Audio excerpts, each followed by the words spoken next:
Hi teachers, welcome back to my channel. This is KTET in 10-day challenge. ഇന്ന് day 3 ആണ്. ഇന്ന് നമ്മുടെ topic child development and pedagogy. Part 2 ആണ് ഇന്ന്. Part 1 നമ്മൾ മുൻപേ അപ്ലോഡ് ചെയ്തിട്ടുണ്ട്. വീഡിയോയിലേക്ക് പോവാം. Given below are some of the educational reforms in India. ഇന്ത്യയിലെ ചില എഡ്യൂക്കേഷണൽ റിഫോംസ് കൊടുത്തിട്ടുണ്ട്.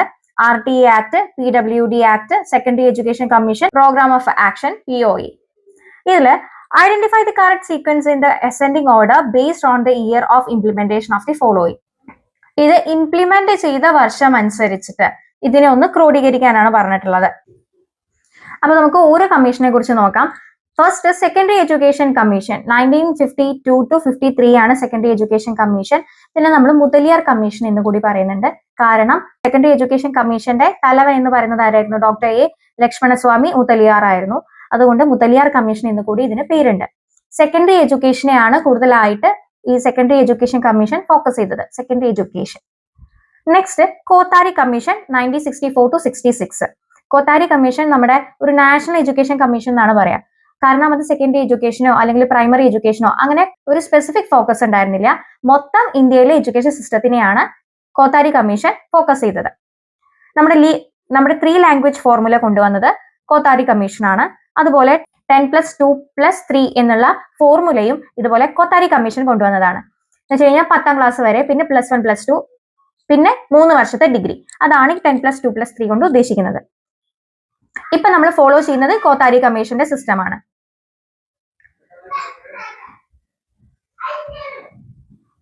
National policy on education NPE 1986. അതുപോലെ അതിന്റെ കൂടെ ഉള്ളതാണ് ഈ പ്ലാൻ ഓഫ് ആക്ഷൻ 1992.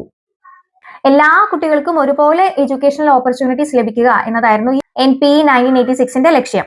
അവരുടെ മെയിൻ ആയിട്ടുള്ള പ്ലാനുകളാണ് operation blackboard, Navodaya Vidyalayas and diets.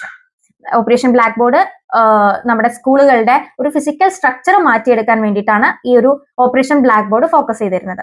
പിന്നെ നവോദയ വിദ്യാലയാസ് കൊണ്ടുവന്നു, അതുപോലെ ഡയറ്റ്സും കൊണ്ടുവന്നു.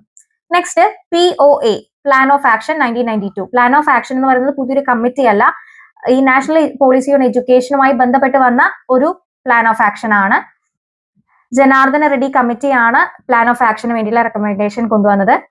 ഇവരുടെ main focus operation black board നടപ്പിലാക്കുക എന്നായിരുന്നു. കൂടാതെ നോൺ ഫോർമൽ എഡ്യൂക്കേഷൻ കൊണ്ടുവന്നു. ഫോർമൽ എഡ്യൂക്കേഷൻ, സ്കൂളിൽ പോയുള്ള പഠനമല്ലാതെ നോൺ ഫോർമൽ ആയിട്ടുള്ള ഒരു എഡ്യൂക്കേഷൻ കൂടി സാധ്യതയുണ്ട് എന്നുള്ള ഒരു കോൺസെപ്റ്റ് കൊണ്ടുവന്നത് ഈ പ്ലാൻ ഓഫ് ആക്ഷൻ ആണ്. പിന്നെ എഡ്യൂക്കേഷൻ ഫോർ ഇക്വാലിറ്റി എന്ന കോൺസെപ്റ്റും പ്ലാൻ ഓഫ് ആക്ഷന്റെ ഒരു ഭാഗമായിരുന്നു.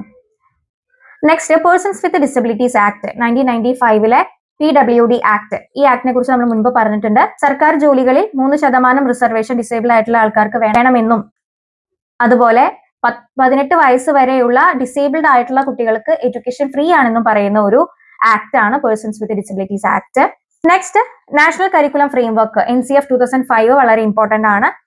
അതിൽ നമുക്ക് കീ വേർഡ്സ് ആയിട്ട് ഓർത്ത് വെക്കുന്നത് constructivism, learning without burden, connecting knowledge to life outside school and making examinations more flexible. Next right to education act RTE Act 2009. ഇതുമായിട്ട് ബന്ധപ്പെട്ട് ചോദിക്കാവുന്ന കേട്ടിട്ട് ചോദിക്കാവുന്ന എല്ലാ ചോദ്യങ്ങളും ഡിസ്കസ് ചെയ്തുകൊണ്ട് ഒരു വീഡിയോ ഞാൻ മുൻപ് അപ്ലോഡ് ചെയ്തിട്ടുണ്ട്. അപ്പോൾ ആ വീഡിയോ കാണാത്തവർ ആ വീഡിയോ ഒന്ന് കാണാം, നിങ്ങൾക്ക് നല്ല ബെനിഫിഷ്യൽ ആയിരിക്കും. അപ്പോൾ 6 വയസ്സ് മുതൽ 14 വയസ്സ് വരെയുള്ള കുട്ടികൾക്ക് നിർബന്ധിതവും സൗജന്യവുമായിട്ടുള്ള വിദ്യാഭ്യാസം നൽകുക എന്നതാണ് RTE ആക്ടിന്റെ ലക്ഷ്യം. അതുപോലെ 25% റിസർവേഷൻ എക്കണോമിക്കലി ബാക്ക്വേർഡ് ആയിട്ടുള്ള കുട്ടികൾക്ക് നൽകണം പ്രൈവറ്റ് സ്കൂളുകളിൽ എന്നുള്ളതും ഈ ഒരു ആക്ട് പറയുന്നുണ്ട്. Next NEP 2020. NEP 2020 ഏറ്റവും റീസെന്റ് ആയിട്ട് വന്നുള്ള ഒരു പോളിസിയാണ്.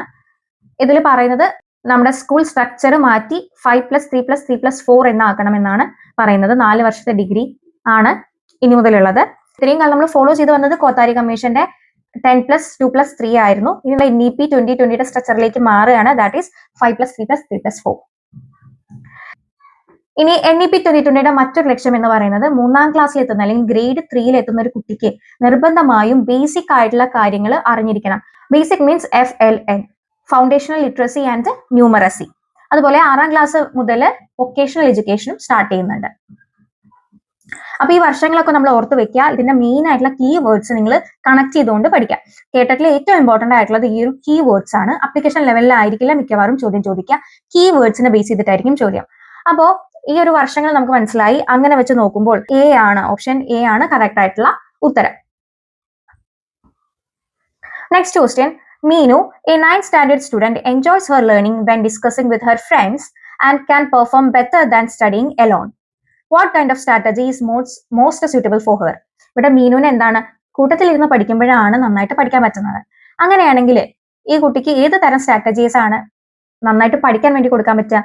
ഇവിടെ റിഫ്ലക്റ്റീവ് ലേണിംഗ് ഉണ്ട്, ആങ്കർഡ് ഇൻസ്ട്രക്ഷൻ ഉണ്ട്, ഗൈഡഡ് ഇൻക്വയറി ഉണ്ട്. ഓപ്ഷൻ ഡി ആണ് കറക്റ്റ് ആയിട്ടുള്ള ഉത്തരം, കൊളാബറേറ്റീവ് ലേണിംഗ്. കൊളാബറേറ്റീവ് ലേണിംഗ് പറയുമ്പോൾ വൈഗോട്സ്കിയെ കൂടി നിങ്ങളൊന്ന് ഓർക്കുക. Next question. The domain of a person's self and the psychological environment is known as. ഒരാളുടെ സെൽഫും അതുപോലെ സൈക്കോളജിക്കൽ എൻവയോൺമെന്റും കൂടിയതിനെ നമുക്ക് എന്താണ് പറയാൻ പറ്റുക? ഇവിടെ options cognitive domain, personality, self concept and life space. ഇവിടെ എന്താണ് കോഗ്നിറ്റീവ് ഡൊമൈൻ?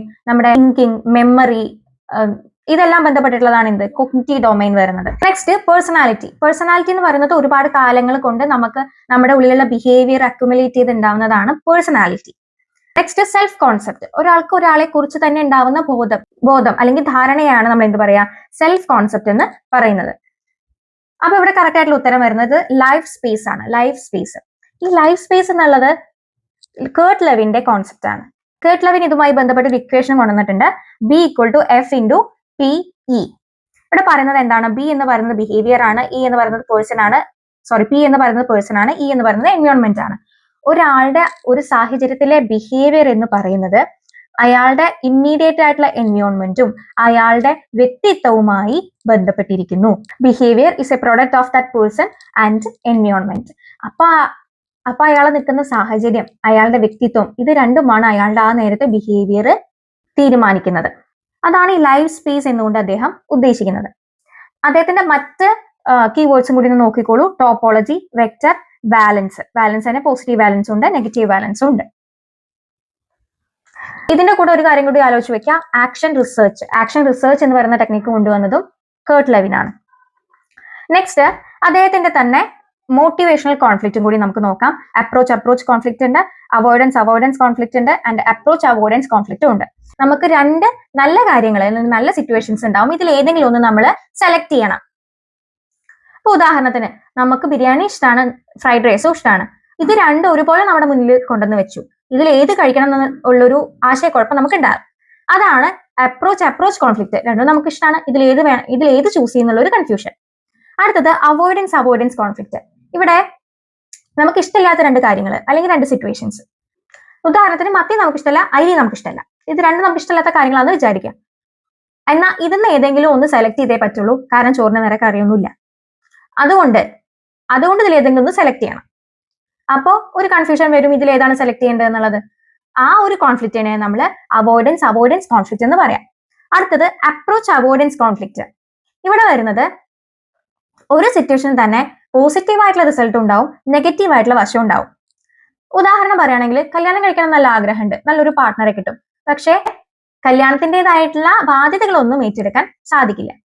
അതാണ് അവോയ്ഡൻസ് കോൺഫ്ലിക്റ്റിൽ വരുന്നത്. Next, while selecting a class leader, the teacher prefers boys to girls. This is known as. ഇവിടെ എന്താണ്, ലീഡർ ചൂസ് ചെയ്യേണ്ട ഒരു സിറ്റുവേഷൻ വന്നപ്പോൾ teacher ആരെ ചൂസ് ചെയ്തത്? ബോയ്സിനെ ചൂസ് ചെയ്യുന്നു, ഗേൾസിനെ അവോയ്ഡ് ചെയ്യുന്നു. ഇവിടെ അത് ജെൻഡർ സ്റ്റീരിയോ ടൈപ്സ് ആണോ, ജെൻഡർ ന്യൂട്രാലിറ്റി ആണോ, ജെൻഡർ റോൾ ആണോ, ജെൻഡർ ഡിസ്ക്രിമിനേഷൻ ആണോ? എന്താണ് ജെൻഡർ സ്റ്റീരിയോ ടൈപ്പ്? ഒരു ജെൻഡറിനെ കുറിച്ച് നമ്മുടെ ഉള്ളിലുള്ള ധാരണകളെയാണ് നമ്മൾ എന്ത് പറയാ, ജെൻഡർ സ്റ്റീരിയോ ടൈപ്സ് എന്ന് പറയാം. ഉദാഹരണത്തിന് ബോയ്സിന് ഗേൾസിനേക്കാൾ നന്നായിട്ട് മാത്സ് കൈകാര്യം ചെയ്യാൻ കഴിയും എന്ന് പറയുന്നത് എന്താണ്? അതൊരു സ്റ്റീരിയോ ടൈപ്പിംഗ് ആണ്. Next, gender neutrality. ലിംഗഭേദമില്ലാതെ ട്രീറ്റ് ചെയ്യുന്നതിനെയാണ് നമ്മൾ എന്ത് പറയാം, ജെൻഡർ ന്യൂട്രാലിറ്റി എന്ന് പറയാം. ജെൻഡർ റോൾ എന്ന് പറയുന്നത് ഗേൾസിനും ബോയ്സിനും അല്ലെങ്കിൽ സ്ത്രീകൾക്കും പുരുഷന്മാർക്കുമായിട്ട് സൊസൈറ്റി ഏൽപ്പിച്ച് തന്നിട്ടുള്ള ചില റോളുകളെയാണ് നമ്മൾ എന്ത് പറയാ, ജെൻഡർ റോൾ എന്ന് പറയുന്നത്. നെക്സ്റ്റ്, ജെൻഡർ ഡിസ്ക്രിമിനേഷൻ എന്താണ്? ജെൻഡർ കാരണം ഒരാളുടെ അവസരങ്ങൾ ഇല്ലാതെ ആവുന്നതിനെയാണ് നമുക്ക് എന്ത് പറയാ, ജെൻഡർ ഡിസ്ക്രിമിനേഷൻ എന്ന് പറയാം. സോ ഇവിടെ ആൻസർ വരുന്നത് ഓപ്ഷൻ ഡി, ജെൻഡർ ഡിസ്ക്രിമിനേഷൻ ആണ്. ഇതുമായി ബന്ധപ്പെട്ട് പെഡഗോജിയിൽ നമ്മൾ എപ്പോഴും ആലോചിക്കണം, ജെൻഡർ ഡിസ്ക്രിമിനേഷൻ നമ്മൾ ഒരിക്കലും എന്ത് ചെയ്യരുത്, സപ്പോർട്ട് ചെയ്യരുത്. ജെൻഡർ സ്റ്റീരിയോ ടൈപ്പിംഗ് സപ്പോർട്ട് ചെയ്യരുത്, ജെൻഡർ റോളുകളെയും സപ്പോർട്ട് ചെയ്യരുത്. Next question, which of the following test used to identify the learning difficulties in students? കുട്ടികളിലുള്ള ലേണിംഗ് ഡിഫിക്കൽട്ടീസ് മനസ്സിലാക്കാൻ ഇതിൽ ഏത് ടെസ്റ്റാണ് നമ്മൾ ഉപയോഗിക്കുക? Intelligence test, prognostic test, diagnostic test and achievement test. ഇവിടെ എന്താണ് ഇന്റലിജൻസ് ടെസ്റ്റ്? ഇന്റലിജൻസ് ടെസ്റ്റ് എന്ന് പറഞ്ഞാൽ ഒരു കുട്ടിയുടെ IQ, ഇന്റലിജന്റ് കോഷ്യന്റ് മനസ്സിലാക്കാൻ ആ ഒരു മൂമെന്റിലെ കുട്ടിയുടെ IQ മനസ്സിലാക്കാൻ വേണ്ടിയിട്ടാണ് ഇന്റലിജൻസ് ടെസ്റ്റ് ഉപയോഗിക്കുന്നത്. പ്രോഗ്നോസ്റ്റിക് ടെസ്റ്റ് എന്ന് പറഞ്ഞു കഴിഞ്ഞാൽ ഒരു കുട്ടിക്ക് ഒരു ടാസ്കിലുള്ള അല്ലെങ്കിൽ ഒരു സബ്ജക്റ്റിലുള്ള ഫ്യൂച്ചർ സക്സസിനെ മനസ്സിലാക്കാൻ വേണ്ടിയിട്ടാണ് പ്രോഗ്നോസ്റ്റിക് ടെസ്റ്റ് യൂസ് ചെയ്യുക. അച്ചീവ്മെന്റ് ടെസ്റ്റോ, ഒരു കാര്യം പഠിച്ചതിന് ശേഷം അത് ആ കുട്ടിക്ക് എത്രത്തോളം മനസ്സിലായി എന്ന് മനസ്സിലാക്കാൻ വേണ്ടിയിട്ടാണ് അച്ചീവ്മെന്റ് ടെസ്റ്റ് നമ്മൾ നടത്തുന്നത്. ഇനി ഡയഗ്നോസ്റ്റിക് ടെസ്റ്റുകൾ എന്തിനാണ് നടത്തുന്നത്? ഒരു കുട്ടിയുടെ ലേണിങ്ങിലുള്ള ഗ്യാപ്പ് മനസ്സിലാക്കാൻ വേണ്ടിയിട്ടാണ് ഡയഗ്നോസ്റ്റിക് ടെസ്റ്റ് നടത്തുന്നത്. ഡയഗ്നോസ്റ്റിക് ടെസ്റ്റ് നടത്തി കഴിഞ്ഞാൽ നമ്മൾ റെമഡിയൽ ടീച്ചിങ് കൂടി കൊടുക്കണം. ഇവിടെ ഓപ്ഷൻ ബി ആണ് കറക്റ്റ് ആയിട്ടുള്ള answer diagnostic test.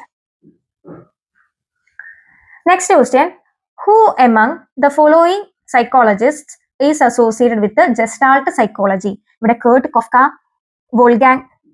Wolfgang Kohler, Max Wertheimer, എല്ലാവരും ജസ്റ്റാൾട്ട് സൈക്കോളജിസ്റ്റുകളാണ്. എന്താണ് gestalt psychology? The whole is greater than the sum of its part എന്ന് പറയുന്ന കോൺസെപ്റ്റിനെയാണ് നമ്മൾ ജസ്റ്റാൾട്ട് സൈക്കോളജി എന്ന് പറയാ. എന്ന് വെച്ചാൽ ഓരോരോ ഭാഗത്തിനല്ല അതിന്റെ മൊത്തത്തിനാണ് പ്രാധാന്യം എന്നാണ് ജസ്റ്റാൾട്ട് സൈക്കോളജിസ്റ്റുകൾ പറയുന്നത്. ഉദാഹരണത്തിന് നമ്മളൊരു കണ്ണാടി നോക്കുമ്പോൾ നമ്മുടെ കണ്ണ് മാത്രമായിട്ടോ അല്ലെങ്കിൽ മൂക്ക് വേറൊരു ഭാഗമായിട്ടാണോ നമ്മൾ കാണുക? അല്ല, നമ്മുടെ മുഖം ഒന്നായിട്ടാണ് നമ്മൾ കണ്ണാടിയിൽ കാണുന്നത്. അങ്ങനെ ഓരോ പാർട്ടുകളായി കാണുകയല്ല, മൊത്തമായിട്ട് ഒന്നായിട്ട് കാണുകയാണ് ചെയ്യുന്നത് എന്നാണ് ജസ്റ്റാൾട്ട് സൈക്കോളജിസ്റ്റുകൾ പറയുന്നത്. ഇവരുടെ മെയിൻ ആയിട്ടുള്ള മറ്റൊരു കോൺസെപ്റ്റ് ആണ് ഇൻസൈറ്റ് ലേണിംഗ്. അതും കൂടി നിങ്ങളൊന്ന് ആലോചിച്ച് നോക്കുക. ഇൻസൈറ്റ് ലേണിംഗ് എന്ന് പറഞ്ഞു കഴിഞ്ഞാൽ സഡൻ സൊല്യൂഷൻസ് നമ്മുടെ മൈൻഡിലേക്ക് വരുന്നതിനാണ് ഇൻസൈറ്റ് ലേണിംഗ് എന്ന് പറയുന്നത്. അപ്പൊ നമ്മളിങ്ങനെ അതിനെക്കുറിച്ച് ഇപ്പൊ എന്തെങ്കിലും ഒരു പ്രോബ്ലം അതിന് സൊല്യൂഷൻ കിട്ടാതെ നമ്മളിങ്ങനെ ആലോചിച്ചിരിക്കുകയായിരുന്നു, വെറുതെ ഇങ്ങനെ ഇരിക്കുന്ന നേരം പെട്ടെന്ന് ഒരു ആഹാ മൂമെന്റ് ആയിട്ട് നമ്മുടെ ഉള്ളിലേക്ക് ആ ഒരു സൊല്യൂഷൻ വരുന്നു, ആ ഒരു ഐഡിയ വരുന്നു. അതിനെയാണ് നമ്മൾ ഇൻസൈറ്റ് ലേണിംഗ് എന്ന് പറയാം. ജസ്റ്റാൾട്ട് പ്രിൻസിപ്പിളിൽ വരുന്ന ലോസ് ആണ് law of proximity, law of similarity, law of continuity and law of closure. Law of multiple stability ഉണ്ട്. Next question, two statements regarding creativity is given below. First, creativity is a learned behavior only. 2, creativity and intelligence are directly proportional. ഇതിൽ ഏതാണ് correct? Creativity എന്ന് പറയുന്നത് learned behaviour മാത്രമാണ്. Learned behaviour നമുക്ക് creativity ലേണിങ്ങിലൂടെ വളർത്തിയെടുക്കാം. പക്ഷെ അതൊരു learned behaviour മാത്രമല്ല, അതൊരു ഓൾറെഡി നമ്മുടെ ഉള്ളിൽ ഉള്ള ഒരു കാര്യം കൂടിയാണ്, അല്ലെ? അതൊരു ഇന്നേറ്റ് ആയിട്ടുള്ള ഒരു കാര്യം കൂടിയാണ്. സോ ഇത് തെറ്റാണ്. സെക്കൻഡ് സ്റ്റേറ്റ്മെന്റോ, ക്രിയേറ്റിവിറ്റിയും ഇന്റലിജൻസും ഡയറക്ട്ലി പ്രപ്പോർഷണൽ ആണെന്ന് പറയുന്നത് അത് കറക്റ്റ് ആണ്. Creativity and intelligence are directly proportional. അപ്പൊ ഇവിടെ ഓപ്ഷൻ ബി ആണ് correct. Statement 2 alone is correct. Next question, a teacher wants to find the effectiveness of an instructional material in improving the attention capacity of students. Which of the following is the most appropriate method he or she can adopt? ഇപ്പോൾ ഒരു ടീച്ചർക്ക് ഒരു instruction material കയ്യിൽ കിട്ടിയിട്ടുണ്ട്. ഈ ഒരു സാധനം എന്തിനാ ഉപയോഗിക്കുന്നത്? കുട്ടികളുടെ അറ്റൻഷൻ കപ്പാസിറ്റി കൂട്ടാൻ വേണ്ടിയിട്ടാണ് ഉപയോഗിക്കുന്നത്. അതങ്ങനെ കൂട്ടുന്നുണ്ടോ എന്ന് ടീച്ചർക്കൊന്ന് ടെസ്റ്റ് ചെയ്ത് നോക്കണം. അത് ടെസ്റ്റ് ചെയ്യാൻ വേണ്ടിയിട്ട് ടീച്ചർ സർവേ ആണോ ഉപയോഗിക്കുക, കേസ് സ്റ്റഡി ആണോ ഉപയോഗിക്കുക, എക്സ്പെരിമെന്റ് ആണോ ഉപയോഗിക്കുക, കോറിലേഷണൽ റിസർച്ച് ആണോ ഉപയോഗിക്കുക എന്നുള്ളതാണ് ചോദ്യം. എന്താണ് കോറിലേഷണൽ റിസർച്ച്? രണ്ട് എലമെന്റ്സ് തമ്മിലുള്ള ഒരു റേഷ്യോ ആണ് നമ്മൾ എന്ത് പറയാ? കോറിലേഷൻ എന്ന് പറയാം. അപ്പോ രണ്ട് എലമെന്റ്സ് ഹൈറ്റും വെയിറ്റും ആണെന്ന് വിചാരിച്ചോ. ഹൈറ്റ് കൂടുമ്പോൾ വെയിറ്റിന് എന്ത് മാറ്റം വരും? വെയിറ്റ് കൂടുകയാണോ കുറയാണോ ചെയ്യുന്നത്? ഹൈറ്റ് കൂടുമ്പോൾ വെയിറ്റ് കൂടുന്നു, ഹൈറ്റ് കുറയുമ്പോൾ വെയിറ്റ് കുറയുന്നു, തടി കൂടുമ്പോൾ വെയിറ്റ് കൂടുന്നു. അങ്ങനെ ബന്ധപ്പെടുത്തിയിട്ട് നമ്മൾ ഒരു റേഷ്യോ പറയുന്നതിനാണ് നമ്മൾ എന്ത് പറയാ? കോറിലേഷണൽ റിസർച്ച് എന്ന് പറയാം. സർവേ എന്താണ്? കുറച്ച് ക്വസ്റ്റ്യൻസ് ചോദിക്കുന്നു, കുട്ടികൾ ഉത്തരം പറയുന്നു, അതാണ് സർവേ. അടുത്തത് കേസ് സ്റ്റഡി. കേസ് സ്റ്റഡിയിൽ നമ്മൾ ഒരു കുട്ടിയെ എടുത്തിട്ട് ആ കുട്ടിയുടെ പ്രോബ്ലംസ് എന്താണെന്നുള്ളത് മനസ്സിലാക്കുന്ന ഒരു ഇൻഡെപ്ത് സ്റ്റഡീനെയാണ് നമ്മൾ കേസ് സ്റ്റഡി എന്ന് പറയാം. അതുമല്ല, ഇവിടെ എന്താണ്? എക്സ്പെരിമെന്റിലൂടെ നമുക്ക് മനസ്സിലാക്കാൻ പറ്റുള്ളൂ, അല്ലെ? 2-3 പ്രാവശ്യം ഓരോ കുട്ടികളിൽ നമ്മൾ ഈ ഒരു ഇൻസ്ട്രക്ഷൻ മെറ്റീരിയൽ കൊടുത്തിട്ട് കുട്ടികളുടെ അറ്റൻഷൻ കപ്പാസിറ്റി കൂടുന്നുണ്ടോ എന്ന് നോക്കി ടെസ്റ്റ് ചെയ്യുക. എന്തിലൂടെയാണ്? എക്സ്പെരിമെന്റിലൂടെയാണ്. Next question, which among the following is not related to children with special needs? CWSN ആയിട്ട് ബന്ധപ്പെടാത്ത കാര്യങ്ങളാണ് ചോദിച്ചിട്ടുള്ളത്. ഇവിടെ കൊടുത്തിട്ടുള്ളത് RTE ആക്ട്, 2009 RTE ആക്ട് നമ്മൾ പറഞ്ഞിരുന്നു, അല്ലെ? അതിലെന്താ പറയുന്നത്? എല്ലാ കുട്ടികൾക്കും വിദ്യാഭ്യാസം കൊടുക്കണം എന്നുള്ളതാണ്. ഇതിൽ എല്ലാ കുട്ടികളും പെടുന്നുണ്ട്. അപ്പോ ഇതെന്താണ്? CWSN ആയിട്ട് ബന്ധപ്പെട്ടുള്ളതാണ്. അടുത്തത് PWD act, persons with disability act ആണ്. അതും സ്പെഷ്യൽ നീഡ്സ് ഉള്ള കുട്ടികളുമായി ബന്ധപ്പെട്ടുള്ളതാണ്. അടുത്തത് RTI ആക്ട്. എന്താണ് RTI act? Right to information act ആണ് RTI ആക്ട്. അത് സ്പെഷ്യൽ നീഡ്സ് ഉള്ള കുട്ടികളായിട്ട് റിലേറ്റ് ചെയ്തിട്ടുള്ളതല്ല. ഇവിടെ കറക്റ്റ് ആയിട്ട് ഉത്തരം എന്താണ്? RTI ആക്ട് ആണ് പേഴ്സൺസ് വിത്ത് ഡിസബിലിറ്റി അല്ലെങ്കിൽ ചിൽഡ്രൻ വിത്ത് സ്പെഷ്യൽ നീഡ്സുമായിട്ട് ബന്ധമില്ലാത്തത്. Next question, Purnima, an 8th standard student, is performing at a lower level in academic and social activities than her classmates, mainly due to her poor health conditions. Here, the most appropriate principle of development applicable is. ഇവിടെ എന്താണ്? പൂർണിമ എന്ന് പറയുന്ന കുട്ടിയുണ്ട്. ആ കുട്ടി 8ാം ക്ലാസ്സിലാണ് പഠിക്കുന്നത്. ആ കുട്ടിയുടെ കൂടെയുള്ള കുട്ടികളെക്കാട്ടിലും lower academic and social activities ആണ് കുട്ടി കാണിക്കുന്നത്. എന്തുകൊണ്ടാണ് അത്? കാരണം എന്താണ്? Due to her poor health conditions. Health കണ്ടീഷൻസിലുള്ള കുഴപ്പം കൊണ്ടാണ് കുട്ടിക്ക് അങ്ങനെ അക്കാഡമിക്കലി നന്നായിട്ട് പെർഫോം ചെയ്യാൻ പറ്റാത്തത്, സോഷ്യലി നന്നായിട്ട് പെർഫോം ചെയ്യാൻ പറ്റാത്തത്.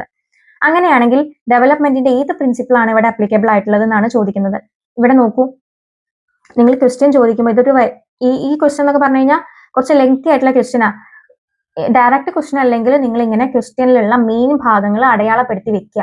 എന്നാൽ നിങ്ങൾക്ക് ആ ക്വസ്റ്റ്യൻ കറക്റ്റ് ആയിട്ട് മനസ്സിലാക്കാൻ പറ്റും. ഇവിടെ ഡെവലപ്മെന്റിന്റെ പ്രിൻസിപ്പിൾസുമായിട്ട് ബന്ധപ്പെട്ടുള്ള ക്വസ്റ്റ്യൻ ആണ്. ഇവിടെ ഏതാണ് വരുന്നത്? Principle of individual difference. അതിലെന്താ പറയുന്നത്? ഓരോ കുട്ടികളും ഇൻഡിവിജ്വലി ഡിഫറെന്റ് ആണ് എന്ന് പറയുന്ന പ്രിൻസിപ്പിൾ ആണത്. അതിവിടെ വരില്ലല്ലോ. ഇനി principle of continuity. Principle of continuity പറയുന്നത് ഡെവലപ്മെന്റ് ഒരു കണ്ടിന്യൂസ് പ്രോസസ് ആണ് എന്നാണ്.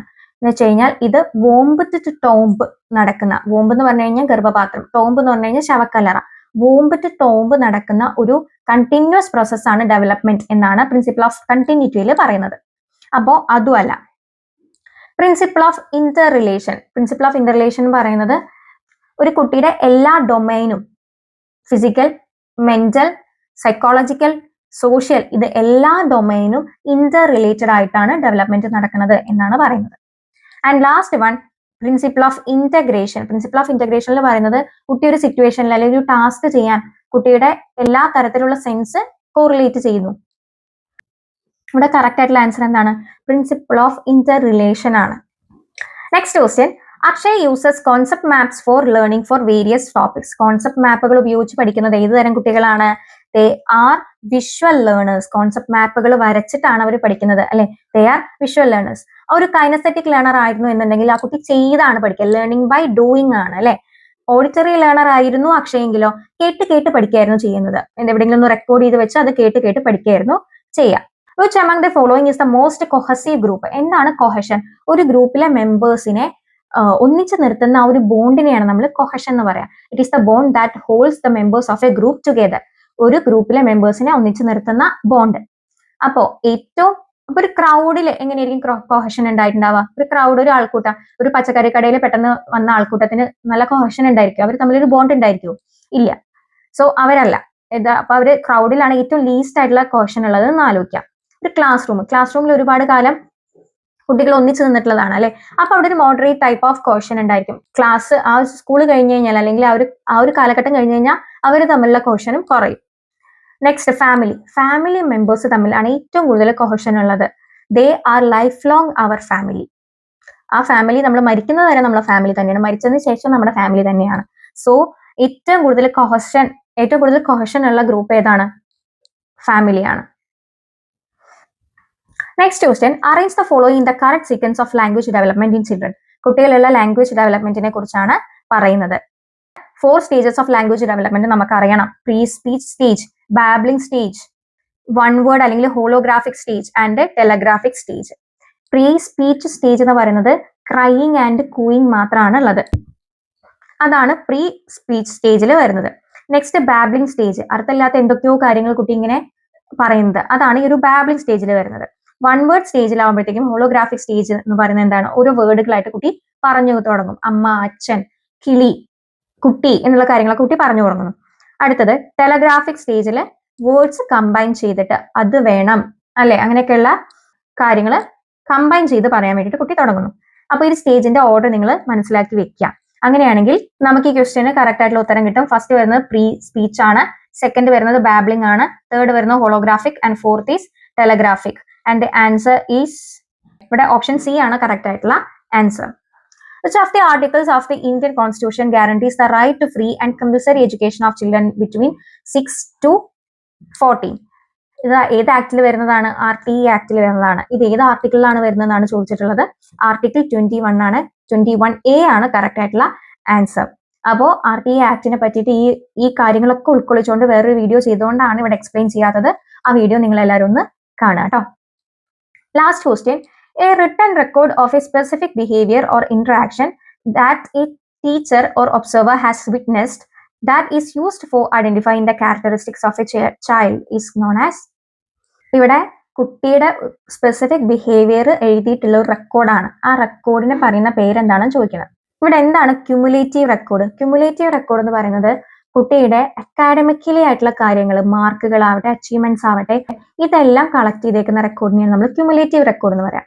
അനക്ഡോട്ടൽ റെക്കോർഡ് എന്ന് പറയുന്നത് ഇതുപോലെ ഒരു ടീച്ചറോ അല്ലെങ്കിൽ ഒരു ഒബ്സർവറോ കുട്ടിയുടെ സ്പെസിഫിക് ബിഹേവിയർ ഹാൻഡ് റിട്ടൺ ആയിട്ട് റെക്കോർഡ് ചെയ്യുന്നതിനെയാണ് നമ്മൾ എന്ത് പറയുന്നത്? അനക്ഡോട്ടൽ റെക്കോർഡ് എന്ന് പറയുന്നത്. ഇവിടെ ജഡ്ജ്മെന്റ് ഇല്ലാതെയാണ് അവിടെ റെക്കോർഡ് ചെയ്ത് വെക്കുന്നത്. എന്താണ് സംഭവിച്ചത് എന്നുള്ള കാര്യങ്ങൾ മാത്രം റെക്കോർഡ് ചെയ്യുന്നു, വിത്തൗട്ട് ജഡ്ജ്മെന്റ്. അതാണ് അനക്ഡോട്ടൽ റെക്കോർഡ്. ഇവിടെ കറക്റ്റ് ആയിട്ടുള്ള ആൻസർ വരുന്നത് അനക്ഡോട്ടൽ റെക്കോർഡാണ്. പെർഫോമൻസ് റെക്കോർഡ് എന്ന് പറയുന്നത് ഒരു കുട്ടിയുടെ പെർഫോമൻസ് റെക്കോർഡ് ചെയ്ത് വെക്കുന്നതിനെയാണ് നമ്മൾ ഒരു ടാസ്കിലുള്ള കുട്ടിയുടെ പെർഫോമൻസ്. അപ്പോൾ ഒരേ ക്വസ്റ്റ്യൻ പേപ്പറിലുള്ള 30 ക്വസ്റ്റ്യൻസ് ആണ് നമ്മൾ ഈ 2 വീഡിയോസിൽ കവർ ചെയ്തിട്ടുള്ളത്. ആ ഒരു ക്വസ്റ്റ്യൻ പേപ്പറിൽ വരാത്ത കുറച്ച് കോൺസെപ്റ്റുകൾ എന്നാൽ CDPയിൽ ഇമ്പോർട്ടന്റ് ആയിട്ടുള്ളതാണ്. ഒന്ന് നമ്മുടെ പാവ്ലോവ്, തൊണ്ടേക്ക്, സ്കിന്നർ പോലുള്ള സൈക്കോളജിസ്റ്റുകളെ കോൺസെപ്റ്റുകൾ, അത് നിങ്ങൾ നിർബന്ധമായിട്ടും അറിഞ്ഞിരിക്കണം. ഇത് നിങ്ങൾ നന്നായിട്ടൊന്ന് ഈ ഒരു ടേബിൾ പഠിച്ചു വെക്കാം. നെക്സ്റ്റ് നമ്മൾ ഡിസ്കസ് ചെയ്യാത്ത മറ്റൊരു ടോപ്പിക്കാണ് മാഷ്ലോയുടെ ഹയറാർക്കി ഓഫ് നീഡ്സ്. ഏറ്റവും ബേസിക് ആയിട്ട് നീഡ്സ് സൈക്കോളജിക്കൽ നീഡ്സ് ആണ്. പിന്നെ വരുന്നത് സേഫ്റ്റി ആൻഡ് സെക്യൂരിറ്റി നീഡ്സ് ആണ്. പിന്നെ love and belonging needs and self esteem needs. ഇത്രയും കാര്യങ്ങളും കൂടി നിങ്ങൾ എക്സ്ട്രാ ഈ ഒരു ഇതിന് പഠിച്ചു വെക്കുക. ഇതുമായിട്ട് ബന്ധപ്പെട്ട ക്വസ്റ്റ്യൻസ് വേണം എന്നുണ്ടെങ്കിൽ നിങ്ങളൊന്ന് കമന്റ് ചെയ്യുക. കൂടുതൽ ക്വസ്റ്റ്യൻസ് ഞാൻ അപ്ലോഡ് ചെയ്യാം. കേട്ടിട്ട് എക്സാം ക്രാക്ക് ചെയ്യണമെന്ന് പ്രതിജ്ഞ എടുത്ത കുട്ടികളുണ്ടാവും. അത്തരം കുട്ടികൾക്ക് കൂടുതൽ ഹെൽപ്പ് ചെയ്യാൻ വേണ്ടിയിട്ട് ഞാനൊരു ടെലഗ്രാം ചാനൽ ക്രിയേറ്റ് ചെയ്തിട്ടുണ്ട്. ആ ടെലഗ്രാം ചാനൽ ഫ്രീ ആയിട്ട് PYQs നോട്ട്സും കൊടുക്കുന്നുണ്ട്. കൂടുതൽ PYQs ചെയ്യാൻ ആഗ്രഹമുണ്ട് എന്നുണ്ടെങ്കിൽ ചാനലിൽ മെമ്പർ ആയാൽ മതി. വീഡിയോ ഇഷ്ടപ്പെട്ടെങ്കിൽ ചാനൽ സബ്സ്ക്രൈബ് ചെയ്യുക, ലൈക്ക് ചെയ്യുക, ഷെയർ ചെയ്യുക, കമന്റ് ചെയ്യുക. താങ്ക്